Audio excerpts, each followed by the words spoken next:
Geography class 10th के chapter 1 resource and development करने जा रहे हैं।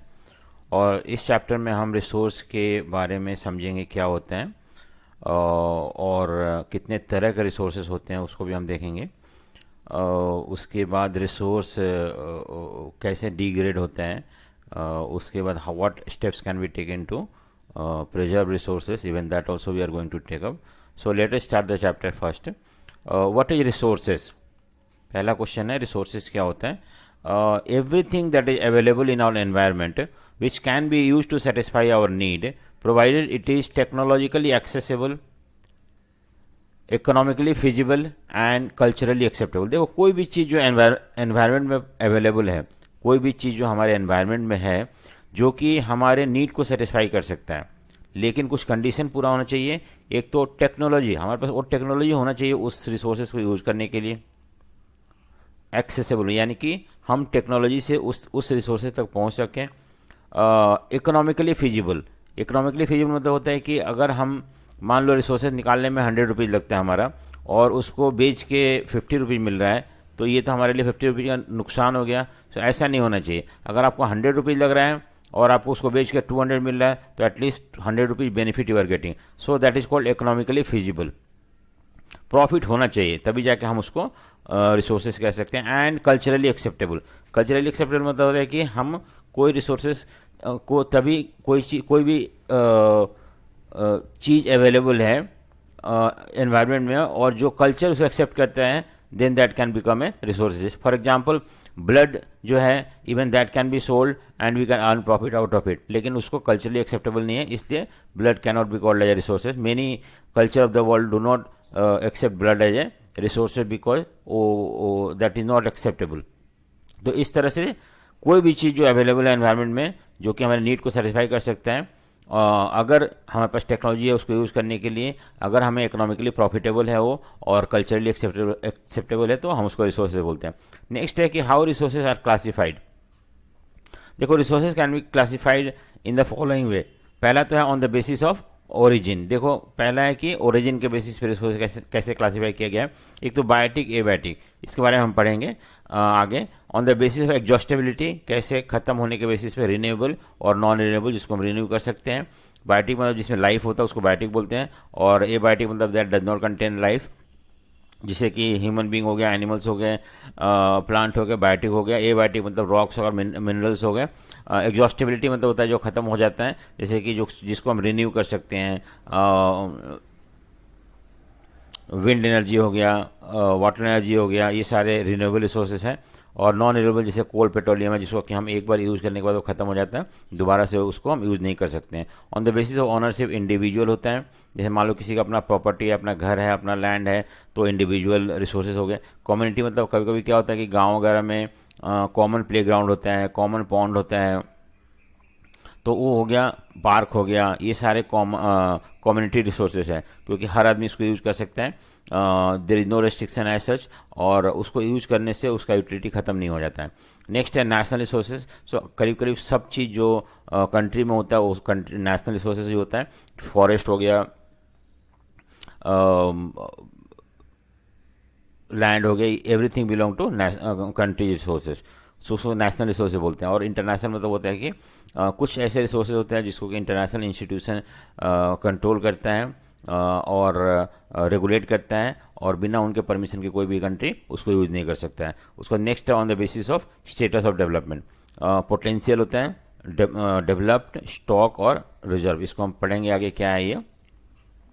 थर्ड क्वेश्चन हमारा ये है कि classify the resource on the basis of origin. मैंने बताया ना, बायोटिक और एबायोटिक होता है। बायोटिक मतलब जिसमें कि that contain life, flora and fauna हो गया, देखो दैट हैव ए लाइफ, और जैसे एग्जांपल प्लांट लाइफ हो गया, एनिमल लाइफ हो गया, इसको बोलते हैं। एबायोटिक मतलब जिसमें कि which are compose of non living thing, जैसे कि रॉक्स और मिनरल्स हो गया, ये आता है। नेक्स्ट है हमारा कि difference between renewable and non renewable resources, जिसको हम रिन्यू कर सकते हैं। Resources which can B renewed और रिप्रोड्यूस बाई फिजिकल, केमिकल और मैकेनिकल प्रोसेस है, तो जिसको हम कि दोबारा से बना सकते हैं, उसको बोलते हैं रिप्लेनिशेबल रिसोर्सेज, चाहे तो खुद ही नेचुरली बन जाए। हाँ, उसका नॉन रिन्यूएबल जो होता है, जो कि हम रिन्यू नहीं कर सकते, जैसे कोल, पेट्रोलियम, जिसको कि हम एक बार यूज़ कर दें तो फिर वो खत्म हो जाता है, दोबारा उसको रिन्यू नहीं कर सकते हैं।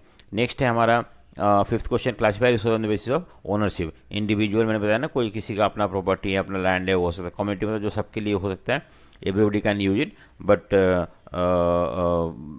मेंबर ऑफ सोसाइटी के लिए एक्सेसिबल हो। पब्लिक पार्क हो गया, प्ले ग्राउंड हो गया, पब्लिक प्ले ग्राउंड हो गया। उसका नेशनल रिसोर्स मतलब वैसे तो सब चीज़ गवर्नमेंट का बिलोंग करता है, नेशनल कंट्री का है। फॉरेस्ट हो गया, वाइल्ड लाइफ हो गया। देन इंटरनेशनल रिसोर्सेज, मैंने क्या बताया था कि कुछ ऐसे रिसोर्सेज है जो कि इंटरनेशनल इंस्टीट्यूशन उसको रेगुलेट करता है, और इसको यूज़ करने के लिए हमें उनसे परमिशन लेना ज़रूरी होता है, इंटरनेशनल इंस्टीट्यूशन से। जैसे कि ओपन स्पेस हो गया, आपका ओपन ओशन हो गया, ये सारे इंटरनेशनल रिसोर्सेज के अंदर आते हैं। ठीक है, तो हमने देख लिया कौन कौन से रिसोर्सेज होते हैं, टाइप क्लासीफाई करने का। List the resources on the basis of status of development, important question है। देखते हैं हम क्या होता है on the basis of status of development, कैसे रिसोर्सेज को क्लासीफाई किया गया है। एक तो potential resources, resources that are found in the region but have not been utilize for. मान लो कि जो कोई रिसोर्सेज है हमारे पास, लेकिन हम उसको यूटिलाइज नहीं कर रहे हैं। जैसे कि वेस्टर्न पार्ट ऑफ इंडिया में बहुत ज़्यादा विंड और सोलर एनर्जी है, सन रेज बहुत ज़्यादा है वहाँ पे, विंड भी बहुत ज़्यादा है क्योंकि सी कोस्ट के पास है। तो इसकी वजह से हम उस सोलर एनर्जी को यूज कर सकते हैं, विंड एनर्जी को यूज कर सकते हैं, लेकिन हम अभी यूटिलाइज नहीं कर रहे क्योंकि अभी उतना ज़्यादा ज़रूरत नहीं है हमारे पास। जब कोल पेट्रोलियम ख़त्म हो जाएगा तो हम शायद इस चीज़ को ज़्यादा यूज़ कर सकें। नेक्स्ट है डेवलप रिसोर्सेज, जो कि हम जिसका सर्वे कर रखे हैं, हमने ऑलरेडी उसको उसके बारे में पता करा रखा है, उसका क्वांटिटी और क्वालिटी हमें पता है, ये भी पता है कि कितना है कितना नहीं है। उसके बाद लेकिन इसका डेवलपमेंट जो है डिपेंड करता है टेक्नोलॉजी और लेवल ऑफ द फिजिबिलिटी, कि टेक्नोलॉजी जितना है उसके ऊपर डिपेंड करता है। टेक्नोलॉजी है तो हम यूज़ कर सकते हैं, नहीं है तो नहीं यूज़ कर सकते हैं।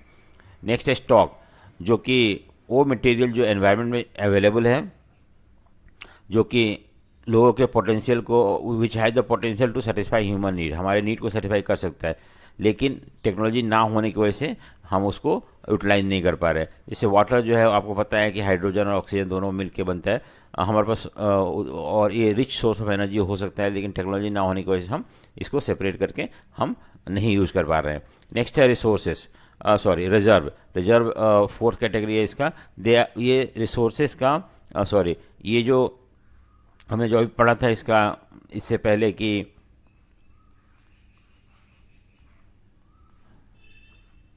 यहाँ पे है ना रिजर्व, देखो reserve they are subset of stock, stock का एक पार्ट है। मान लो कि पूरा स्टॉक है हमारे पास इतना, उसका कुछ पार्ट जो कि हमारे पास टेक्नोलॉजी है और हम उसको यूज़ कर रहे हैं, और जो हम तो पूरा को हम बोलते हैं आपका स्टॉक बोलते हैं, लेकिन वो पार्ट ऑफ स्टॉक जो हम यूज़ कर रहे हैं because of having technology, then that can be called as a reserve. So इस तरह से चार तरह से क्लासीफाई किया हुआ है। नेक्स्ट है importance of natural resources.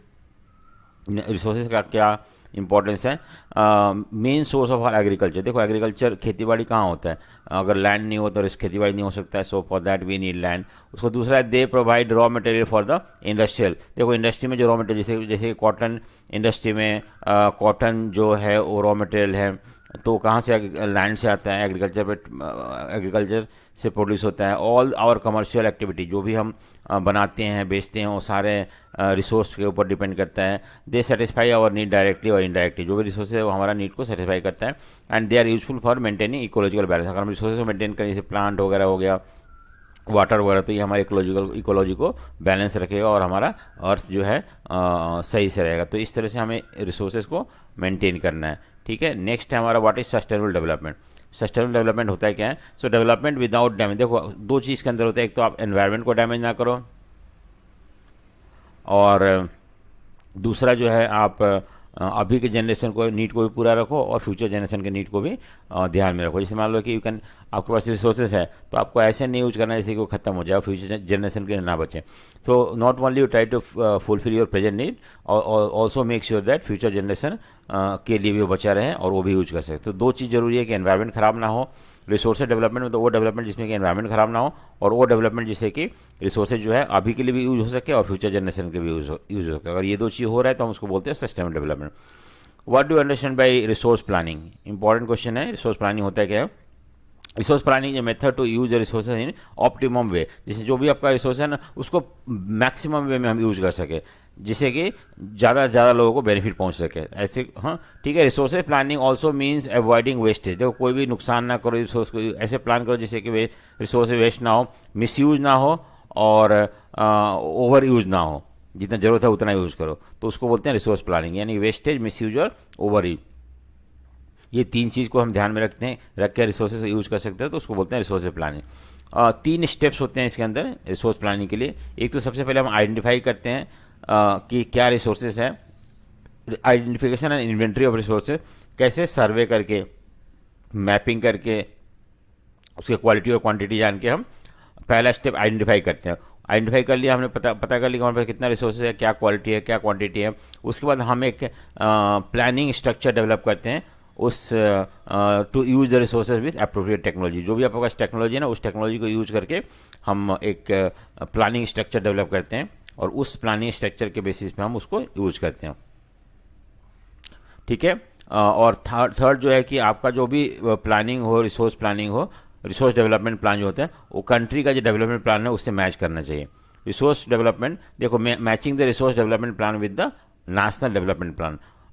Her country का अपना एक डेवलपमेंट प्लान होता है, तो आपका रिसोर्स डेवलपमेंट प्लान जो होता है उससे मैच करना चाहिए। Then that become that is also one of the part of the resource planning. So ठीक है, हमने देखा 3 स्टेप होते हैं। नेक्स्ट है कि why there is need to conserve resources and also write the method to do it.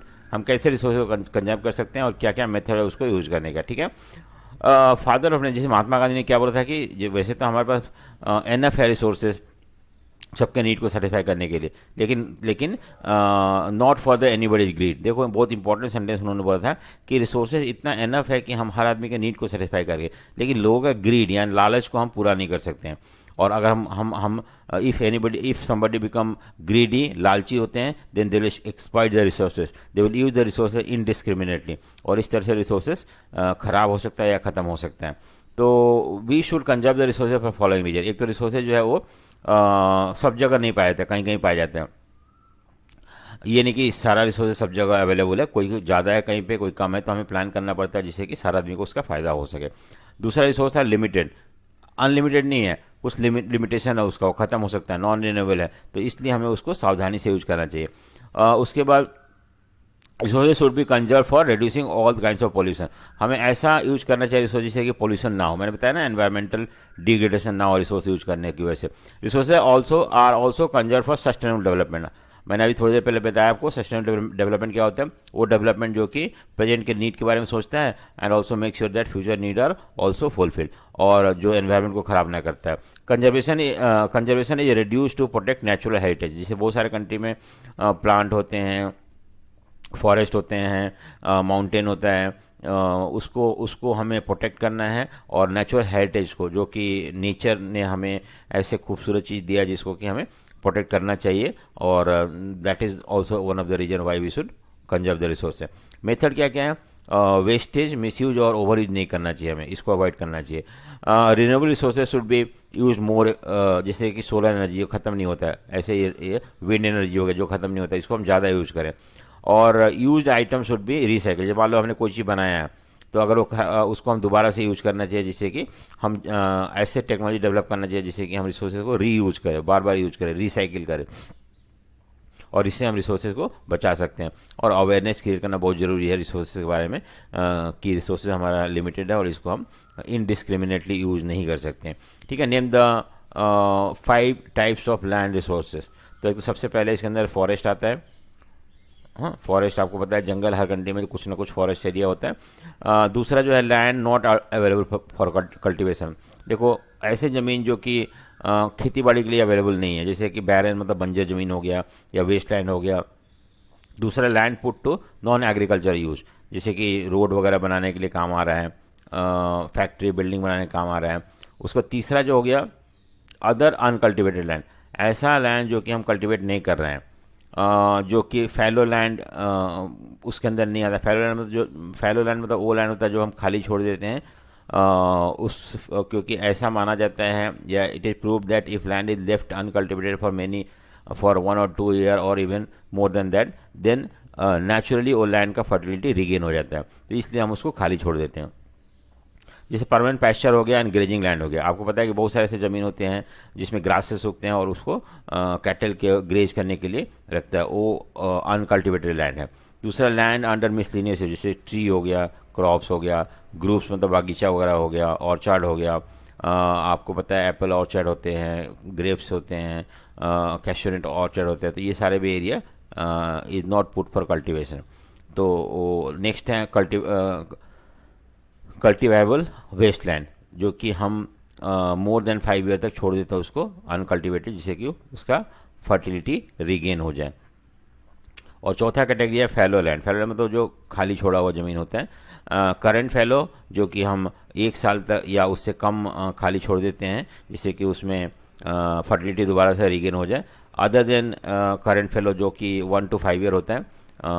Even कुछ ज़मीन इतना ख़राब हो जाता है कि हमें 5 साल तक छोड़ना पड़ता है अनकल्टिवेटेड, जिससे कि नेचुरली उसमें फर्टिलिटी दोबारा से आ जाए। और नेट सोन एरिया, देखो कोई भी एरिया, मान लो ना आपके पास 2 लैंड है सपोज, 2 लैंड है, एक ये लैंड है और एक ये लैंड है। तो हम क्या होता है कि मान लो कि हमने इसमें एक बार कोई खेती किया, 4 महीने के बाद उसको हार्वेस्ट करने काटने के बाद दोबारा से फिर से हमने खेती कर लिया और 4 महीने के, तो हमने इस लैंड को 2 बार यूज किया साल में और इसको 1 बार यूज किया। तो इस तरह से क्या हो गया, 1 + 1 + 1 3। तो 3 जो हो गया that is called gross cropped area. ठीक है, अगर हम मान लो कि एक बार यूज करते हैं तो 2 बार होता है। तो इस तरह से net sown area shown more than once in an agriculture area, जैसे ये बोला था 2 बार हमने या 3 बार हम इसको यूज़ कर रहे हैं।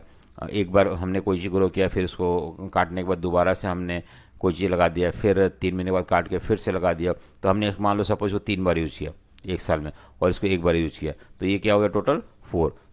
So this plus this is nothing but gross cropped area. ठीक है, तो ये हो गया।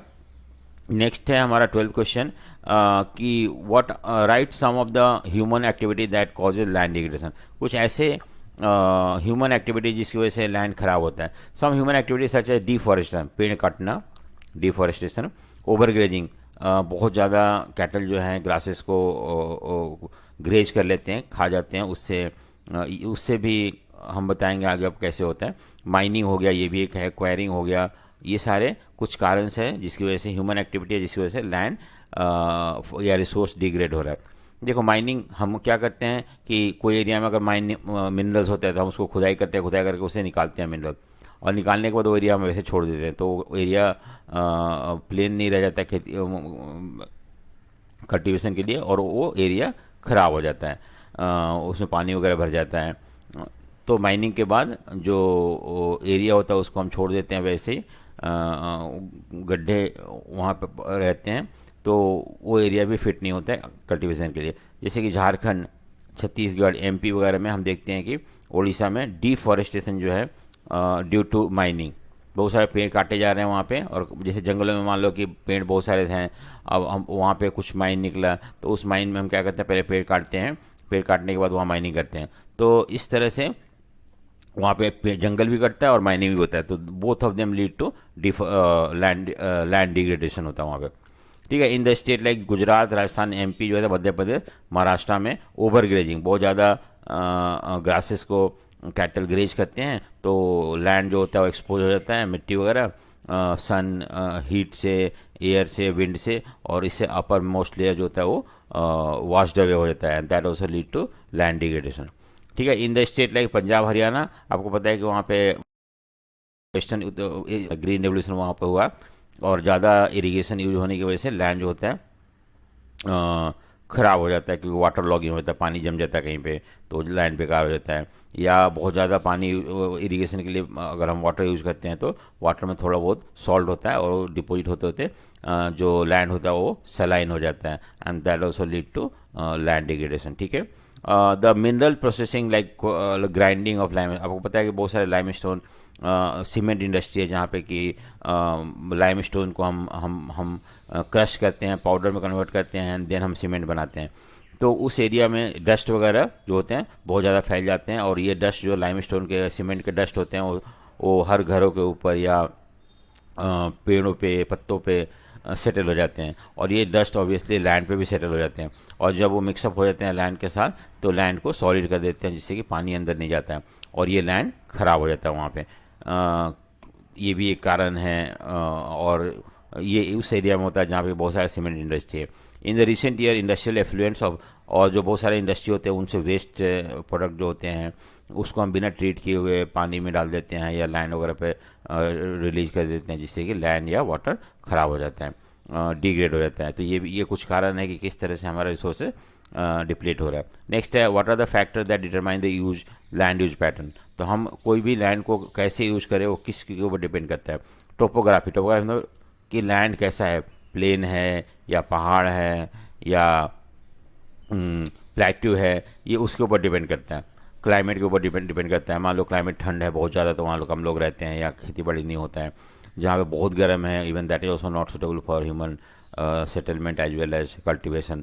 तो क्लाइमेट भी डिपेंड करता है कि लैंड को कैसे यूज़ करना है। सॉइल टाइप, अगर मान लो फर्टाइल सॉइल है तो हम खेती बाड़ी के लिए यूज़ करते हैं।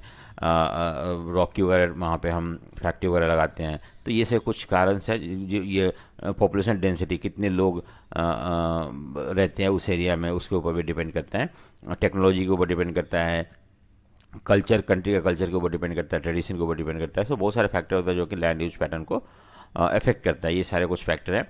उसको गांधी जी का क्या मानना था, मैंने बताया था कि गांधी जी ने ये बोला था कि there is enough for everybody need, ये डी है need, and not for anybody greed. लालच के लिए कोई जगह नहीं है। अगर हम रिसोर्सेज को इनडिस्क्रिमिनेट यूज करें अपने पर्सनल नीड को पूरा करने के लिए, तब there will be shortage of resources. लेकिन इतना रिसोर्सेज है कि हम सबको इसको यूज कर सकता है। So there is enough for everybody use but not for anybody's greed. तो ठीक है, तो उन्होंने ये बोला कि रिसोर्सेज को हमें प्रॉपरली यूज करना चाहिए और everybody should use it, but अपने नीड को पूरा करने के लिए। He place the greedy and selfish individual and exploitative nature of modern technology as root cause of for the resource. उनका मानना है कि जो कुछ सेल्फिश लोग होते हैं जो रिसोर्सेज को अपने फ़ायदे के लिए यूज करते हैं, एक्सप्लॉइटेटिव नेचर है, आज टेक्नोलॉजी जो है रिसोर्सेज को बहुत बुरी तरह से एक्सप्लॉइट कर रहा है, यूज कर रहा है। तो ये सारे कारण है जिसकी वजह से रिसोर्सेज ख़राब हो रहा है। और उनका इससे मानना था कि हमें we should go for mass production. Machine की मदद से हमें रिसोर्सेज को ज़्यादा यूज नहीं करना चाहिए, बल्कि हमें अलाउ करना चाहिए कि प्रोडक्शन बाय द मासेस, हर आदमी रिसोर्स को प्रोड्यूस करे और इससे अपने नीड को भी पूरा करेगा और रिसोर्स ख़राब भी नहीं होगा। लेकिन हम मशीन के हेल्प से, टेक्नोलॉजी के हेल्प से रिसोर्सेज को यूज करना शुरू करेंगे तो बहुत ज़्यादा रिसोर्सेज हम यूज़ करेंगे और इससे रिसोर्सेज ख़त्म भी हो सकता है या ख़राब भी हो सकता है। So give two factor that determine soil fertility.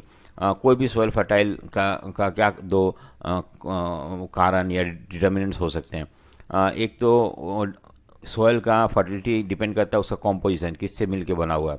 जैसे सैंडी सॉइल होता है, यानी कि जो रेत अगर सॉइल में ज़्यादा होता है तो एग्रीकल्चर के लिए सुटेबल नहीं होता है, क्योंकि वो पानी को रोक नहीं पाता और पानी अंदर चला जाता है। तो इसलिए हम उसको खेती बाड़ी के लिए यूज़ नहीं कर सकते हैं। The ideal soil contain the mixture of sand and clay. अगर मान लो कोई भी अच्छा सॉइल है तो उसमें दोनों चीज़ होता है, सैंड भी होता है थोड़ा बहुत और क्ले भी होता है। तो ऐसे सॉइल जो होता है बेटर होता है कल्टीवेशन के लिए। द ह्यूमस कंटेंट, मान लो कि कोई भी सॉइल में, जैसे मान लो कि जब सॉइल में प्लांट और एनिमल जो होते हैं वो मर जाते हैं या प्लांट टूट जाता है, पत्ते गिरते हैं तो मिक्सअप हो जाते हैं, और मिक्सअप होने से ह्यूमस क्रिएट होता है और ह्यूमस जो होता है सॉइल को फर्टाइल बनाता है। तो इस तरह से सॉइल को हम मतलब we can use it for agriculture purpose if there is humus content into it. तो ये दो फैक्टर है। उसके बाद नेक्स्ट है कि the major problem face due to discriminate due to use of resources by man, due to indiscriminate use of. हम resources को बहुत बुरी तरह से इस्तेमाल कर रहे हैं, इससे क्या क्या प्रॉब्लम हमें फेस करना पड़ता है। Human being use the resources indiscriminately and this has led to following problem. एक तो रिसोर्सेज ख़राब होते जा रहा है, ठीक है, कुछ लोगों का नीड को पूरा करने के लिए बड़े बड़े इंडस्ट्रीज है उनका फ़ायदा हो रहा है, लेकिन इससे रिसोर्स जो है वो डिप्लीट हो रहा है या डिग्रेड हो रहा है या ख़राब हो रहा है। कुछ लोग रिसोर्सेज को बड़े बड़े जो रिच और इंडस्ट्रिस्ट है वो रिसोर्सेज को अपने फ़ायदे के लिए यूज कर रहे हैं, और जिससे कि सोसाइटी में गरीब और अमीर में जो जिसके पास ज़्यादा रिसोर्सेज है वो रिच हो गया और जिसके पास कम रिसोर्सेज है वो पुअर हो गया। तो इस तरह से society is being divided into two rich and poor. Next जो क्वेश्चन है, what are the classification of alluvial soil on the basis of their age, mention their characteristic. तो हमें एलुवियल सॉइल के बारे में, हम सॉइल पढ़ने जा रहे हैं। बहुत तरह के सॉइल होते हैं, 4-5 तरह के सॉइल होते हैं। हम यहाँ पे एलुवियल सॉइल के बारे में देख रहे हैं, जो कि सबसे फर्टाइल होता है।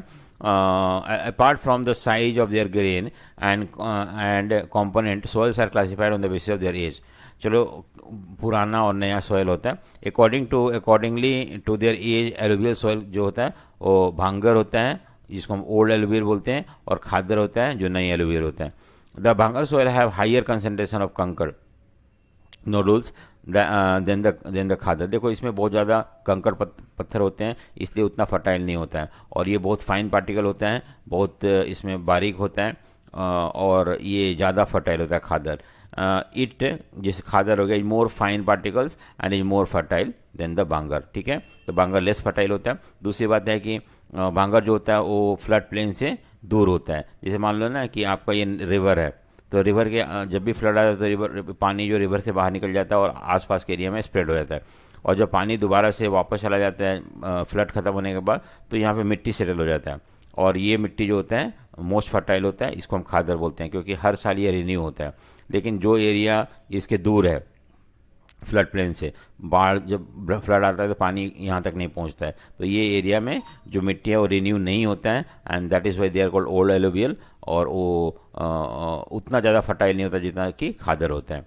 ठीक है, सो नेक्स्ट हम देखते हैं how can the problem of deforestation be solve. जैसे आपको पता है पेड़ कट रहे हैं, तो इस पेड़ को काटने का, पेड़ कटना अच्छी बात नहीं है, क्योंकि इससे इकोलॉजिकल बैलेंसेस ख़त्म हो जाता है, और ये बारिश होना आना बंद हो सकता है, लैंड डेजर्ट में कन्वर्ट हो सकता है। तो इसलिए हमें पेड़ को काटने से रोकना चाहिए।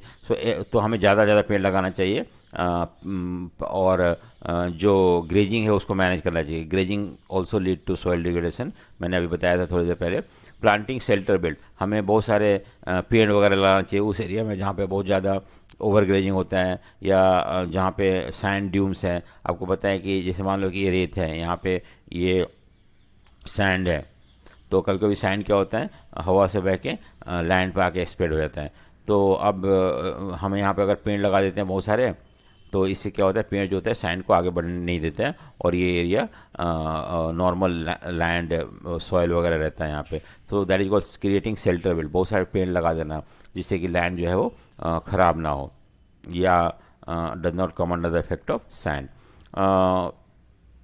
in industrial and suburban area, proper management of wasteland, control of mining activity, proper discharge and disposal of industrial effluent, ये सब करना चाहिए हमें। जैसे कि हमें जैसे इंडस्ट्रियल एरिया है या उनके आसपास के पास के एरिया में हमें वेस्ट लैंड को मैनेज करना चाहिए, कि वो ज़मीन ख़राब हो तो उसको कैसे दोबारा से हम वापस ला सकें खेती कल्टीवेशन में।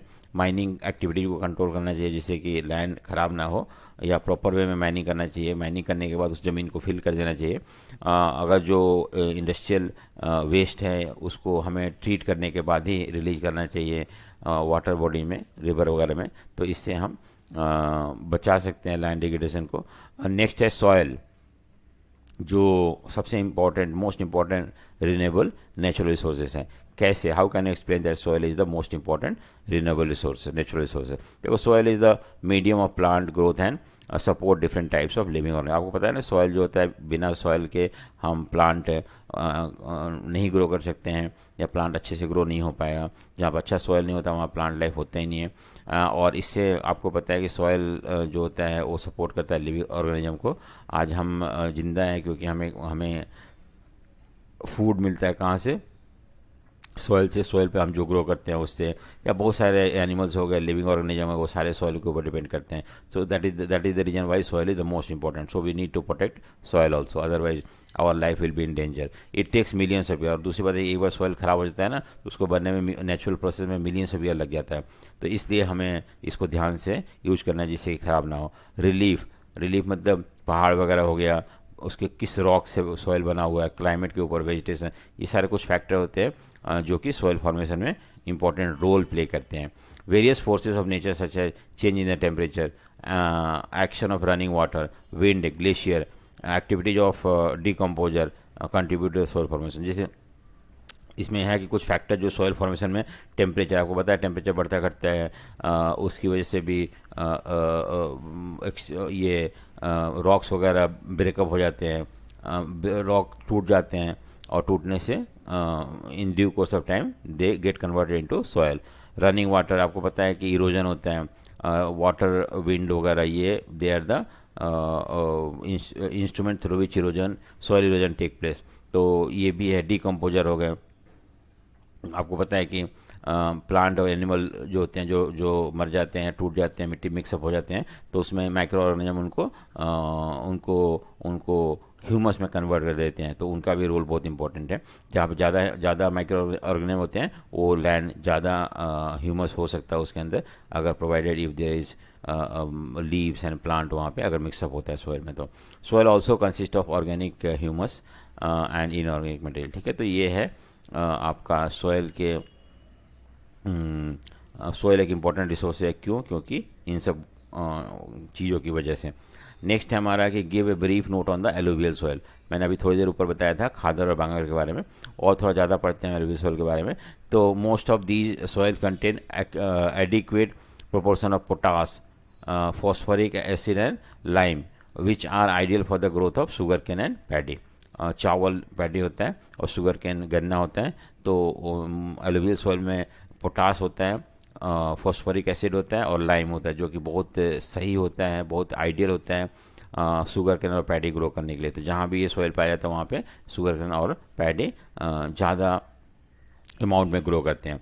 Due to its fertility, region of alluvial soil is intensely cultivated and densely populated. जहाँ पे आपको पता है कि इंडिया में इंडिया जो है वहाँ पे नॉर्दर्न पार्ट ऑफ इंडिया में हम देखते हैं, जैसे बंगाल हो गया, बिहार हो गया, यूपी हो गया, उसके बाद दिल्ली, हरियाणा वगैरह, यहाँ पे एलुवियल सॉइल ज़्यादा अवेलेबल है, और इसकी वजह से यहाँ पे बहुत ज़्यादा कल्टीवेशन होता है, और ये बहुत ज़्यादा लोग भी यहाँ पाए जाते हैं। डेंसली पॉपुलेटेड एरिया है ये। Soil is in the drier area are more alkaline and can be protective after proper treatment and irrigation. बहुत सारे एरिया जहाँ ड्रायर एरिया होता है वहाँ पे सॉइल बहुत ज़्यादा एल्कलाइन होता है, और वो ये इससे सॉइल फर्टिलिटी जो है अफेक्ट करता है। तो हमें यहाँ पे प्रॉपर इरिगेशन और ट्रीटमेंट के थ्रू हम सॉइल को यूज कर सकते हैं अपने फॉर कल्टीवेशन ऑल्सो। तो ये हो गया ब्लैक एलुवियल सॉइल। उसके बाद नेक्स्ट है हमारा ब्लैक सॉइल। ब्लैक सॉइल के बारे में हम थोड़ा समझते हैं इसको। देखो, black soil are made up of extensively fine और क्लेइंग मटेरियल। तो ये एक तरह से फाइन मतलब अच्छा और बारीक और क्ले मटेरियल से बना होता है। ठीक है, they are well known as the capacity to retain hold moisture. ये इस सॉइल के अंदर कैपेसिटी होता है मॉइस्चर को होल्ड करने के लिए, तो इसमें पानी ज़्यादा, नमी ज़्यादा होता है। In addition to they are rich in the soil nutrients such as calcium carbonate, magnesium, potash, lime वगैरह होता है, और इसलिए लेकिन इसके अंदर इसलिए ज़्यादा फर्टाइल होता है, लेकिन इसमें फॉस्फोरिक कंटेंट कम होता है ब्लैक सॉइल में। और दे डेवलप इनटू क्रैक। जब मान लो जब सॉइल सूख जाता है ना, गर्मी बहुत ज़्यादा एक्सट्रीम टेम्परेचर जब होता है, तो उस समय सॉइल सूख जाता है, उसमें क्रैक डेवलप हो जाते हैं। हाँ, फिर क्रैक डेवलप हो जाते हैं उसमें सॉइल के अंदर, और इससे फ़ायदा क्या होता है कि प्रॉपर एयर जो होता है सॉइल के अंदर जा पाता है, और इस तरह से नाइट्रोजन फिक्स होता है सॉइल के अंदर। तो ये एक फ़ायदा है इसके अंदर। लेकिन अगर मान लो कि बहुत ज़्यादा वेट गीला हो जाता है ये ज़्यादा सॉइल बारिश होने की वजह से, और तो ये स्टिकी हो जाता है, और इसलिए इस पर काम करना बहुत मुश्किल होता है। इसलिए जब पहला बारिश होता है तभी हम इसमें हल वगैरह चला के, प्लॉ वगैरह करके इसमें हम सीड्स वगैरह लगा देते हैं, जिससे कि बहुत ज़्यादा स्टिक होने के बाद it is very difficult to operate on such soil. तो ये है ब्लैक सॉइल। उसके एरिड सॉइल में तो सूखा सॉइल होता है, या हम राजस्थान वगैरह में हम इस soil we come across red से ब्राउन कलर का होता है एरिड सॉइल। एरिड मतलब सूखा सॉइल जो होता है वो रेड और ब्राउन कलर का होता है। They are generally sandy in texture. Sand मतलब रेत होता है उसके अंदर, और सलाइन मतलब होता है बहुत ज़्यादा सॉल्टी होता है वो ये सॉइल, क्योंकि बहुत ज़्यादा टेम्परेचर होता है यहाँ पे। due to dry climate, high temperature, evaporation is faster and the soil lacks humus. यहाँ पे इतना ज़्यादा टेम्परेचर होता है ना कि, और क्लाइमेट टेम्परेचर इतना ज़्यादा होता है कि बहुत ज़्यादा इवेपोरेशन होता है, और उसकी वजह से सॉइल बहुत ज़्यादा ड्राई हो जाता है, और ऐसे ड्राई सॉइल में जनरली ह्यूमस नहीं पाया जाता है, मॉइस्चर होता ही नहीं है, ह्यूमस होता ही नहीं है, तो सॉइल फर्टाइल नहीं होता है आफ्टर प्रॉपर। लेकिन अगर हम इरिगेशन के अगर वहाँ पहुँचा सके तो हम उस सॉइल को कल्टीवेशन में यूज कर सकते हैं। जैसे वेस्टर्न राजस्थान में आपको पता है कि इंदिरा गांधी कैनाल बनाया गया, जिसकी वजह से हम वहाँ पानी पहुँचाते हैं और उस सॉइल को यूज करते हैं कल्टीवेशन के लिए। नेक्स्ट जो है हमारा mention any two method for reducing fallow land. Fallow मतलब होता है जो हमें ज़मीन को खाली छोड़ना पड़ता है क्योंकि वो डिग्रेड हो जाता है और उसको हम यूज़ नहीं करते हैं। ऐसे लैंड को हम क्या तरीका है इसको यूज़ करने का। देखो मेथड एक तो है कि यूज़ फर्टिलाइजर। अगर मान लो कोई ज़मीन ख़राब हो गया तो उसमें हम फर्टिलाइजर, केमिकल फर्टिलाइजर यूज़ करते हैं या इवन नेचुरल फर्टिलाइजर यूज़ करते हैं जिससे कि फर्टिलिटी को रिगेन करने के लिए। और दूसरा क्रॉप रोटेशन, आपको पता है, या मल्टीपल क्रॉपिंग। हम मान लो एक क्रॉप अभी लगाए और फिर अगले इसको 4 महीने के, मान लो 3 महीने के बाद इसको हम हार्वेस्ट करने के बाद दूसरा क्रॉप लगा दिया हमें, दूसरे तरह के क्रॉप, क्योंकि हर क्रॉप एक तरह के न्यूट्रिएंट्स को सॉइल में से यूज़ करता है। तो अगर मान लो हमने यहाँ पे राइस उगाया तो कुछ अगले बार इसको हार्वेस्ट करने के बाद हम पे शुगर केन लगा देते हैं या वेजिटेबल लगा देते हैं, और इस तरह से सॉइल का फर्टिलिटी मेंटेन रहता है, क्योंकि एक तरह के क्रॉप जो है एक ही तरह का न्यूट्रिएंट्स को लेता है, तो बाकी न्यूट्रिएंट्स में रहता है, तो हम उसको यूज़ कर सकते हैं। अगर हम क्रॉप को रोटेट करते रहें, एक के बाद दूसरा क्रॉप, तीसरी तरह के क्रॉप लगाए तो।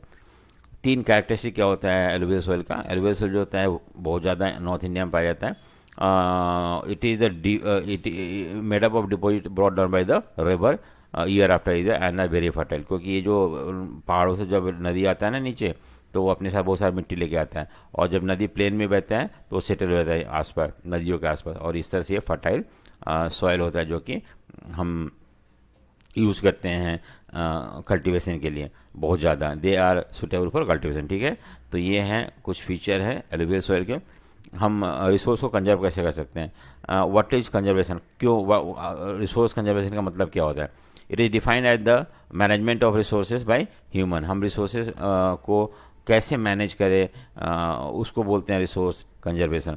इसका एम होता है कि अभी का जनरेशन को नीड को भी सेटिस्फाई करें और आने वाले जनरेशन के नीड को भी हमें ध्यान में रख के यूज करना है। ऐसे यूज नहीं करना जिससे कि अभी ख़त्म हो जाए और फ्यूचर जनरेशन के कुछ बचे नहीं। सो that is called resource conservation of resource. Resource planning मैंने पहले बताया है यहाँ पे रिसोर्स प्लानिंग क्या होता है। Widely accepted strategy for the judicious use of resources. Resources को सही से, जुडिशियस मतलब सही से यूज करने के का स्ट्रैटेजी को हम बोलते हैं रिसोर्स प्लानिंग। जैसे Dalhousie has vast forest resources but lack in the infrastructure facility. देखो डलहौजी हिल स्टेशन है, वहाँ पे फॉरेस्ट बहुत ज़्यादा है, लेकिन वहाँ पे इंफ्रास्ट्रक्चर मतलब होता है कि रोड नहीं है, स्कूल्स नहीं है, बाकी और बहुत सारी चीज़ नहीं है वहाँ पे। तो इसलिए हमें प्लान करना चाहिए जिससे कि बाकी सारे रिसोर्स को भी हम डेवलप कर सकें वहाँ पे। देखो give the importance of human being as a component of resource. कैसे हम बोल सकते हैं ह्यूमन बीइंग भी एक रिसोर्सेज है।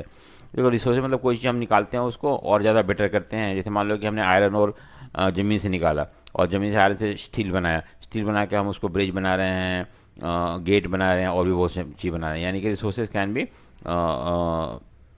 Processed and it can be made better. उसी तरह से ह्यूमन बीइंग जो है एक रिसोर्सेज है। देखो क्योंकि ह्यूमन बीइंग अगर नहीं होगा तो रिसोर्सेज का who will use the resources, who will extract the resources, who will make them suitable for our consumption. देखो man transfer material available in the environment into resources and use them. हम ही उसको निकालते हैं, हम ही उसको यूज़ करते हैं। Thus man is a consider as a important component of resource. क्योंकि इसीलिए ह्यूमन बीइंग जो है इंपॉर्टेंट कंपोनेंट। अगर ह्यूमन बीइंग नहीं होता रिसोर्सेज वैसे का वैसे पड़ा रह जाएगा। जैसे would is a resources is a material and when it is utilized it become a piece of furniture which is resources। देखो लकड़ी अपने आप में रिसोर्सेज नहीं है, लेकिन हम उसको यूज करते हैं, उसको कन्वर्ट करते हैं चेयर में या टेबल में या बाकी कोई चीज़ में, तो हम वो रिसोर्सेज बन जाता है। So who is actually converting जो लकड़ी है या उसको उसको हम टेबल में या दूसरे कोई फर्नीचर में कन्वर्ट कर रहे हैं, हम ही कर रहे हैं. सो हम, and that is the reason why we are the very important part of resource. India has a wide variety of relief feature. बहुत सारे इंडिया में लैंड है, प्लेट्यू है, प्लेन है, ये है. कैसे पता है आपको? इसको हम जस्टिफाई करते हैं. India has a wide variety of relief feature. जैसे कि इसके अंदर प्लेन है हमारे यहाँ. प्लेन मतलब वो एरिया जो समतल ज़मीन है. 43% एरिया जो इंडिया में प्लेन है, जो कि हम खेती बाड़ी के लिए यूज़ करते हैं. उसका 30% एरिया जो है हमारे यहाँ जो माउंटेन है, पहाड़ वगैरह है, जहाँ पे टूरिज्म के लिए होता है, इकोलॉजिकल एस्पेक्ट के लिए बहुत इंपॉर्टेंट होता है. और यहाँ से बहुत सारे नदी निकलते हैं जो कि हमें वाटर प्रोवाइड करते हैं. और 27% एरिया जो है वो प्लेट्यू है. प्लेट्यू मतलब होता है कि थोड़ा सा उठा हुआ लैंड. देखो यहाँ से ये, दिस इज कॉल्ड प्लेट्यू. तो प्लेट्यू भी है हमारे पास, जिसमें कि बहुत सारे मिनरल्स पाए जाते हैं. So that is the reason why we consider हमें हमारे यहाँ अलग अलग तरह के रिलीफ फीचर्स हैं. प्लेट्यू है, प्लेन्स है, उसके बाद माउंटेन है, और तीनों का अपना इम्पोर्टेंस है ह्यूमन बीइंग के लाइफ में और एनवायरनमेंट में. What is the inter relationship between nature, technology and institution. देखो क्या होता है कि human being interact with the nature. हम क्या करते हैं? नेचर मतलब लैंड हो गया, फॉरेस्ट हो गया, इससे इंटरैक्ट करते हैं टू फुलफिल आवर नीड. जैसे मान लो हम लकड़ी काटते हैं या लैंड को ग्रो करते हैं अपने नीड को पूरा करने के लिए. रिसोर्स को यूज करते हैं जो कि अवेलेबल है. He also transfer natural stuff into resources. जो भी नेचर में अवेलेबल है उसको हम रिसोर्स में कन्वर्ट करते हैं टेक्नोलॉजी को यूज़ करके.